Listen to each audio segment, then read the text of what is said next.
हाँ मतलब करना तो पड़ता है, क्योंकि सुबह आपको अपना रूटीन बनाना पड़ता है कि आप सुबह उठ के जा रहे हो, अपना रनिंग ट्रेनिंग सेशन हो गया, उसके बाद आपने बैटिंग का प्लान कर रखा है, बैटिंग के बाद आपने रेस्ट करा, उसके बाद आप फिर शाम को प्रैक्टिस करने जा रहे हो। तो ये ऑफ सीज़न में होता है, अपने आप को प्लान करना होता है, क्योंकि हमारा सीज़न बहुत लंबा होता है हमारा, तो उसके लिए हमें जो ऑफ सीज़न होता है उसमें प्रिपेयर करना पड़ता है अपने आप को। और मे बी मेंटली मेरे को ज़्यादा लगता है कि मेरे को मेंटली ज़्यादा प्रिपेयर करना पड़ता है अपने आप को। बट जब आप यंग थे, जब आप खेल रहे थे, जब आप सेलेक्ट नहीं हुए थे अभी इंडिया लेवल के लिए, बट आप खेल रहे थे, तो आपने मतलब वही एक एज होती है कि या तो लड़के बिगड़ने लगते हैं, सिगरेट दारू का इन्फ्लुएंस आने लगता है, 18 के हो गए, पार्टीज से इंट्रोड्यूस होते हो आप, लड़कियों से इंट्रोड्यूस होते हो, वो डिस्ट्रैक्शन की एज होती है। तो उस टाइम मैं चाहता हूँ आप यंगस्टर्स को थोड़ा गाइड करो कि अगर कोई सीरियसली क्रिकेट खेलना चाह रहा है तो ये सब चीज़ों से को आप कंट्रोल कर सकते हो, नहीं कंट्रोल कर सकते हो, लेना है तो लिमिट में ले सकते हो, क्या रेकमेंड करोगे आप कि भाई कैसा अपना डिसिप्लिन होना चाहिए? मेरे हिसाब से भी ऐसा होना चाहिए कि आपने ये सारी चीज़ें आप कभी भी कर सकते हो, ये इसका कोई वो नहीं है, बट आपने जो आपका लाइफ का गोल है और आपको जो अचीव करना है, बट फिर तो उसके बाद उसमें पूरी जान दे दो अपनी कि मेरे को ये करना है तो फिर करना है। उसके बाद 7 बजे शाम तक करना है तो उसके बाद आप जाओ डिनर पे जाओ, अपना जाओ अपने फ्रेंड्स के साथ घूमो, वो चीज़ एक अलग है। उसके लिए भी एक टाइम आएगा कि आपको पता चल जाएगा कि मेरे को क्या क्या चीज़ें सूट कर रही है, क्या चीज़ें नहीं सूट कर रही, बट वो जितना जल्दी सीख जाओगे आप उतना जल्दी डे बाय डे इम्प्रूव हो जाओगे। एंड ऑफ द डे आपको गेम ही खेलना है और उसको आप 100% नहीं दोगे तो फिर कोई फ़ायदा नहीं है, फिर आपको वैसे रिजल्ट नहीं मिल पाएंगे अपने आप पे। भाई कोई आप ऐसा मोमेंट बताओ जब आप खेल रहे थे इंडिया के लिए, तो कोई ऐसा इंटेंस मोमेंट हो गया हो कि आप मतलब नर्वसनेस और इस प्रेशर इतना हो गया हो कि भाई इसमें क्या करें, कोई था ऐसा मोमेंट जब आप खेल रहे थे इंडिया के लिए? उस टाइम अभी हमारा एक मैच था, हम इंडिया ही खेल रहे थे श्रीलंका में। अच्छा। तो उस टाइम हमारा मैच चल रहा था, बांग्लादेश के साथ मैच चल रहा था और हम अराउंड 220 आउट हो गए थे। तो बांग्लादेश के सारे प्लेयर खेल रहे थे अच्छे, सौम्य सरकार मतलब उनके अच्छी टीम खेल रही थी, हमारे भी यहाँ से। बट उसमें क्या हुआ था कि उनके 70-80 पे 9 लॉस था, हम बॉल डाल रहे थे, तो हमने वहाँ से कम बैक करा, हम वहाँ से मैच जीते। और वो हमारे हर्षित राणा जी उसमें थोड़ा अग्रेसिव थोड़ा सा वैसे ही हो गए थे कि मतलब कि वो मैच ही ऐसा चल रहा था कि उन्होंने हमें बहुत मतलब गलत वे में बहुत बोला था हम जब बैटिंग कर रहे थे। तो भाई अब शुरू में तो ऐसा चल रहा था कि भाई कि हम बहुत पीछे हैं मैच में, बट हम जैसे ही कम बैक करा तो फिर हमने गिव एंड टेक वाला काम करा था। अच्छा, क्या बोला आपने? नहीं वैसे ही नहीं, लड़ाई नहीं होती कि ऐसे हो जाता है कि आप जैसे हम बात कर रहे हैं, मतलब थोड़ा बहुत तो चलता है क्योंकि आप फील्ड में हो, सारे मतलब पब्लिक है, इमोशंस है खुद के अपने जहाँ से कंट्री के लिए खेल रहे हो, तो वो थोड़ा सा ये सब चीज़ें चलती रहती है ना, तो मज़ा भी आता है। हर्षित भाई की तरफ से क्या गया था रिप्लाई? नहीं हर्षित तो अग्रेसिव खेलता है सर, वो तो वो नहीं रोकता, वो तो जवाब देता है जैसे उसको मिलते हैं। भाई आप भी सोच रहे हो कि ये वाला एटीट्यूड आप भी अडाप्ट कर लो उनसे? नहीं मैंने भी ठीक ठाक दिया था।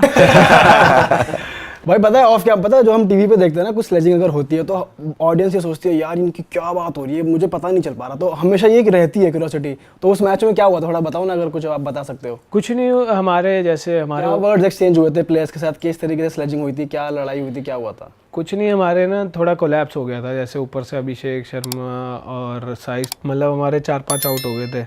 रियान पराग आउट हुआ तो उसने उनके मुंह पे जाके भी ऐसे मतलब कुछ ना कुछ ऐसी अपनी भाषा में बोल रहे थे, हमें तो समझ नहीं आ रही थी, बट हमें लग रहा था कुछ बोल रहे हैं ये, कुछ गलत कह रहा है। हाँ, और सारे जैसे कोई आउट है मुंह पे आके चिल्लाए, अब हमें समझ भी नहीं आया क्या बोल रहे हैं, बट हमें समझ आ रहा था कि गलती चल रहा है कुछ। तो हमने भी ठीक है, हम सारे शांत चले क्योंकि भाई आउट ही हो गए थे हम। तो फिर उसके बाद हमारा ये था कि अब मैच जीतना, क्योंकि हमारा वो सेमीफाइनल था। तो उसके बाद हम फिर नॉर्मल ऐसे ज़्यादा कुछ नहीं होता, नॉर्मल ऐसे ही नॉर्मल चलता है। बट जब आप ऐसे कर देते हो कि भाई रिप्लाई कर दिया अपने तरीके से, बोल दिया खुला होके कि भाई जो बोलना है, तो कोच भी आपको कुछ कहते कि भाई, या कहते भाई ठीक किया, या ऐसा कुछ सपोर्ट करते इस चीज़ में? नहीं वो तो हमारा कोच तो हमें कह ही रहे थे कि थोड़ा अग्रेसिव कम रहना और थोड़ा पब्लिक से भी मतलब बट वो फिर एक बार वो सिचुएशन ऐसी आती है, फिर सोचता नहीं आदमी। कोई नहीं देखता है। भाई अभी अभिषेक भाई और शुभमन भाई बहुत अच्छा परफॉर्म कर रहे हैं और हमें एज व्यूअर्स देख के बहुत अच्छा लगता है यूवी भाई के लिए कि भाई उन्होंने वो प्लेयर्स तैयार कर रहे हैं, वो डिसिप्लिन में रख रहे हैं, वो अपनी लाइफ दे रहे हैं यंग क्रिकेटर्स बनाने में। तो आपको पर्सनली ऐसा लगता है कि ऐसा और होना चाहिए कि और सीनियर्स जो रिटायर हो गए उन्हें प्लेयर तैयार करने चाहिए, या अभी जो करंटली चल रहा है आप सेटिस्फाइड हो? आपका पर्सनल टेक क्या है जब आप देखते हो शुभमन भाई और अभिषेक भाई जैसे यंग टैलेंट्स को, और आप उनके साथ खेले भी हुए हो, आप बीच में से निकले हो, तो डिफरेंस पता चलता है कि यार हाँ ये तैयार हुए प्लेयर्स हैं या ये कंट्रोल्ड बढ़िया प्लेयर्स हैं, और स्किल सेट में फ़र्क पता चलता है? नहीं, मैं तो ऐसा कहूँगा थोड़ा माइंडसेट का ही फ़र्क हो सकता है, बट और थोड़ा कॉन्फिडेंस का भी, क्योंकि उनको वो टाइम दे रहे हैं। और बट जो मतलब हम जैसे जो सीनियर प्लेयर है हमारे यहाँ पे भी ऐसे हो कि आप प्लेयर्स को टाइम दे रहे हो और प्लेयर्स उससे एक्सपीरियंस ले सकते हैं और अपने गेम में इम्प्रूव कर सकते हैं, तो एक अच्छी अपॉर्चुनिटी है। कोई भी मतलब किसी को भी अपॉर्चुनिटी मिले, एक हर एक प्लेयर के लिए अच्छा है कि आप सीनियर प्लेयर से जैसे यूवी भैया करवा रहे हैं, तो एक अच्छे फॉर्म में ही है कि आप उनसे जाओ, सीखो, उनका एक्सपीरियंस लो और वो चीज़ें जो बताएंगे आप इम्प्लीमेंट करो, तो वो एक बहुत अच्छा स्टेप है। और होपफुली ऐसे और भी हो आगे। पर आप मेक श्योर करते हो जब आप किसी यंगस्टर को देखते हो 13-14 साल का बच्चा खेल रहा है, तो आप गाइड करते हो या आप इनवाइट करते हो? कोई अच्छा दिख रहा है तो कि भाई आओ साथ में खेले हो, या इनकरेज करते हो आप खुद? नहीं, मैं जैसे प्रैक्टिस में जाता हूँ, जैसे लड़के अच्छे होते हैं तो बात करता हूँ कि मतलब कि आप ऐसे ऐसे चीज़ें कर सकते हो और आप ट्राई करो, उसके बाद आपके नहीं लगे, इम्प्लीमेंट ना हो तो आप रहने दो। बट बहुत मतलब क्रिकेट इतना हो चुका है कि इतने बच्चे हो चुके हैं, आप हर प्लेयर को देखोगे तो सबको कहोगे कि बहुत बढ़िया अच्छा खेल रहा है, बट वही वाला है ना, लक रोल बहुत करता है लाइफ में, मेरे को लगता है ऐसा। अच्छा भाई, कोई ऐसा बॉलर जो आपको लगता हो भाई, जो आपने फेस किया हो कि भाई ये बड़ा डिफिकल्ट था इसकी बॉलिंग खेलना, कोई था ऐसा? भैया ऐसा तो कुछ है नहीं, बट वो सिचुएशन होती है उस टाइम कि क्या सिचुएशन चल रही है, गेम क्या रिकमेंड कर रही है, तो वो सिचुएशन के अकॉर्डिंग खेलते हैं। बट ऐसे डिफिकल्ट तो कुछ नहीं लगता। फिर भी कोई कॉम्पिटिटिव कि भाई इसकी बॉलिंग नहीं समझ आ रही, क्योंकि कुछ कुछ होते हैं ना बिल्कुल ही भाई अलग ही स्विंग करती है कुछ लोगों की बॉल।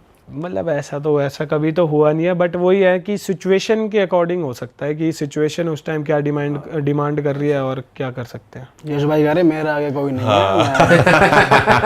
भाई आप one of the main players of India, मतलब जो लेजेंड है हमारे, MS धोनी से भी आप मिले हुए हैं, तो उनका ऑरा कैसा था, उनसे आपकी मुलाकात कैसे और कैसे रही वो मीटिंग? मैं उनसे फर्स्ट टाइम वहीं पे मिला था, चेन्नई में मैच था हमारा, और उनसे मिला तो मतलब बहुत चिल थे उस टाइम। उनके शायद लेग में भी पेन था, तो आराम से बैठे हुए थे, तो मैं गया ऐसे भैया, तो वो मेरे को जानते थे, मतलब उन्होंने कहा कि यश आजा बैठ जाओ। मैंने कहा अच्छा ठीक है भैया, बैठ जाते हैं। अरे वाह, आपने ये वीडियो यहाँ तक देख ली भाई, तुमने हमारी मेहनत सफल कर दिया, तुम ही लोग हो असली रियल हिट। और अगर आपको बहुत मज़ा आ रहा है ऐसी क्लिप्स में, ऐसी वीडियोस में, तो फटाफट जाइए प्लेलिस्ट पे बिंज वॉच कीजिए और सारी वीडियोस देख डालो और मौज काटो। That is it. हम मिलेंगे नए पॉडकास्ट में, नए क्लिप में। Till then bye bye, see you, take care, do subscribe.